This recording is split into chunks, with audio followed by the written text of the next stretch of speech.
जो माननीय सदस्य ने संख्या बताई है उस वेतन के बराबर इनकी वेतन की संख्या को नहीं किया जा सकता। ठीक है। माननीय पंकज पटेल जी, संख्या 8। धन्यवाद। माननीय अधिष्ठाता महोदय जी, आपने मुझे ग्रामीण अंचल से जुड़े, आपने कहा कि ये न्यूनतम मजदूरी के एक्ट के अंतर्गत नहीं आ पा रहा, इसलिए उतना हम मजदूरी इन्हें नहीं देते। लेकिन वो काम तो दिन भर करती हैं, वो न्यूनतम मजदूरी के हिसाब से काम करती हैं। तो क्या मानवीय दृष्टिकोण से को देखते हुए उनको, जैसा कि माननीय सदस्य ने प्रश्न किया था, कुछ मानदेय बढ़ाने पर विचार करेंगे, और करेंगे तो कब तक?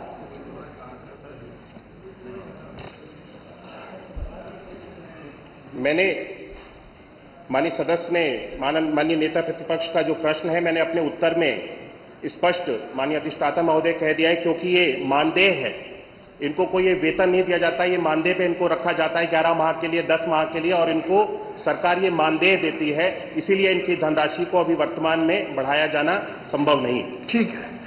माननीय पंकज पटेल जी। मानवर, ये कॉन्ट्रेक्चुअल है, ये मजदूरी में इसलिए नहीं आएगा क्योंकि उतने पीरियड तक ये सेवा नहीं करती, और इसे कॉन्ट्रेक्चुअल है, कॉन्ट्रैक्ट के आधार के ऊपर ये हो सकता है, इसमें कोई दिक्कत नहीं है। मानवर जी। मंत्री जी, लेकिन आप खुद प्राइमरी स्कूल में गए हो, 10 बजे आती हैं, वो भोजन बनाती हैं, दोपहर तक भोजन बना के बच्चों को खिलाती हैं, फिर बर्तन साफ करती हैं। ये सही है, कॉन्ट्रेक्चुअल है, लेकिन समय तो न्यूनतम मजदूरी के हिसाब से उनका पड़ता है। 8 घंटे से ज्यादा काम हो जाता है अगर आप उनको देखें तो। एक बात मैं नहीं समझ पाया कि समाजवादी पार्टी की सरकार 12 से 17 तक थी, और रसोइयों को मानदेय जो मिलता था वह मुश्किल से 500 रुपए से कम मिलता था। ये 3,72,000 जो रसोइयां हैं, 8 घंटे एक तो उनकी सेवा नहीं होती है। आप लोगों ने दूसरा उनके साथ अन्याय यह किया कि जिनके बच्चे नहीं पढ़ेंगे उनको सेवा से हटा दिया जाएगा। तीसरा, मनमर्जी से चयन होता था, कोई मेरिट उसकी नहीं होती थी। यह हमारी सरकार ने सुनिश्चित किया, और 2022 में उनके मानदेय को हम लोगों ने न्यूनतम 2,000 रुपए तक किया है। ये हमारी सरकार ने किया है। आपके समय में, समाजवादी पार्टी की सरकार के समय में, ये पैसा उनको 500 रुपए से भी कम मिलता था, और उसमें भी चयन में भेदभाव होता था, चाहे वह आंगनबाड़ी का हो या रसोइया का। ये सभी बेहतरीन सेवा कर रही हैं, और मैं सचमुच इनका सभी का अभिनंदन करूंगा, क्योंकि फील्ड लेवल में इन्होंने कोरोना कालखंड में बहुत बेहतरीन कार्य करके अपनी सेवाओं के माध्यम से शासन की योजनाओं को प्रत्येक परिवार तक पहुंचाने के लिए बहुत अभिनंदनीय कार्य किया। और यही कारण है कि आंगनबाड़ी कार्यकर्ती हो या आंगनबाड़ी सहायक हो, इन सबके मानदेय में बढ़ोतरी भी की है। इन्हें टैबलेट से आच्छादित करने के साथ साथ इन्हें अतिरिक्त मानदेय भी मिल सके। एक तो फिक्स मानदेय है और इसके अलावा अतिरिक्त भी इनकम हो सके, इसका प्रावधान भी किया गया है। बहुत सारी आंगनबाड़ी बहुत अच्छा उसके माध्यम से पैसा कमाती हैं।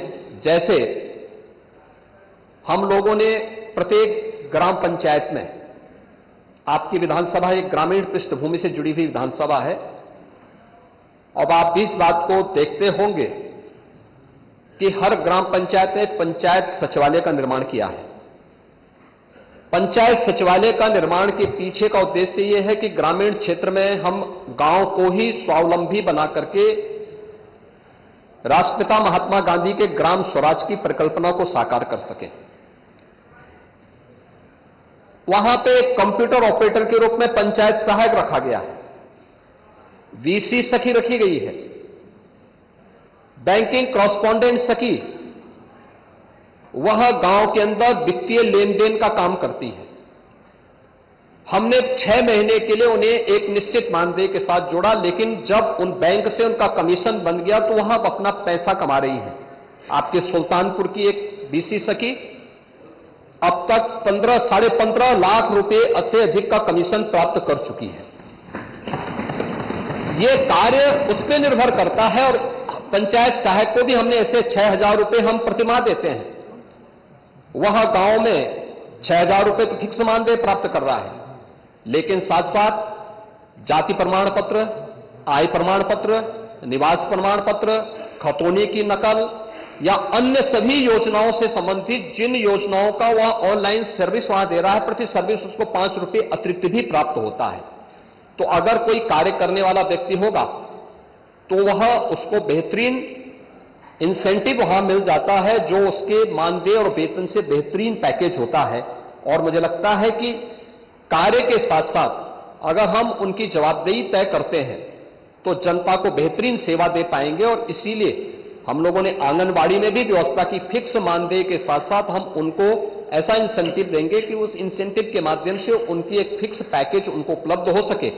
आंगनबाड़ी में भी यही किया गया है, और समय आने पर जब इसके बारे में आवश्यक होगा तो अवश्य सरकार इसके बारे में विचार करेगी कि जिन लोगों ने बेहतरीन कार्य किया है उनको बेहतरीन मानदेय या उनको उस प्रकार का पैकेज भी प्राप्त हो।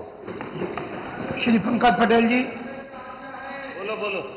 माननीय शांत रहिए। अधिष्ठाता महोदय, आपने ग्रामीण अंचल से जुड़े महत्वपूर्ण मुद्दे पर प्रश्न उठाने का मौका दिया, इसके लिए मैं आपका आभार व्यक्त करता हूं। माननीय अधिष्ठाता महोदय, आज प्रदेश की 60% से अधिक आबादी ग्रामीण क्षेत्रों में रहती है। वही ग्रामीण क्षेत्रों में रहने वाले लोग हमारे अन्नदाता हैं, और जब उनके विकास की बात आती है तब उनको दरकिनार कर दिया जाता है। और उनके लिए जो बजट दिया जाता है गांव के विकास के लिए या उनके क्षेत्र के विकास के लिए या उनके विकास के लिए, उसमें भी विभिन्न प्रकार की कटौतियां कर दी जाती हैं। तो एक ग्राम सभा का जो प्रधान है वो गांव का विकास करे कैसे? माननीय अधिष्ठाता महोदय, जो ग्राम सभा में मानदेय दिया जाता है, प्रधानों का मानदेय, पंचायत सहायक का मानदेय, सामुदायिक शौचालय के केयरटेकर का मानदेय, गौशाला के केयरटेकर का मानदेय, पंचायत भवनों के इलेक्ट्रिक बिल का, विद्यालय के इलेक्ट्रिक बिल का, प्रकाश व्यवस्था के लिए स्ट्रीट लाइट का बिल और चुनाव खर्च के लिए बिल, ये सारी जो मानदेय होते हैं या बिल होते हैं ये ग्राम प्रधान के निधि से करता है। तो माननीय अधिष्ठाता महोदय, अगर ये सबको जोड़ा जाए तो 2,65,000, इसमें इलेक्ट्रिक बिल शामिल नहीं है।